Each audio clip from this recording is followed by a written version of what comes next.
नमस्कार मंडळी. तर आज आपण बनवणार आहोत कोल्हापुरी मसालेदार मटण सुक्क. त्यासाठी सर्वप्रथम मटण स्वच्छ धुवून त्यात आलं लसूण मिरचीची पेस्ट आणि मीठ ॲड करून घेऊया.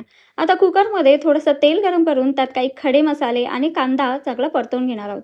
त्यात ॲड करूया मटण आणि कुकरच्या 5 ते 6 शिट्ट्यांमध्ये आपल्याला मटण चांगलं शिजवून घ्यायचं आहे. बघा आपलं मटण तर चांगलं शिजलंय. आता एका पॅनमध्ये घेणार आहोत धणे, जिरं, तीळ, खसखस, बडीशेप आणि सुकं खोबरं. चांगलं खरपूस भाजून घेणार आहोत. आता त्याच पॅनमध्ये कांदा, आलं लसूण सुद्धा भाजून घेऊया. आपला मसाला तर रेडी आहे. तेलामध्ये फ्लेवरीचा लाल मिरची पावडर, कांदा लसूण मसाला आणि वाटप चांगलं तेल सुटेपर्यंत परतून घेणार आहोत.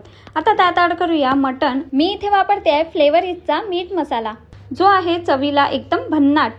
तर फ्लेवरीचे सर्वच मसाले ऑनलाईन, जनरल स्टोअर सर्वत्र उपलब्ध आहेत, अगदी छोट्या पॅकेटमध्ये सुद्धा.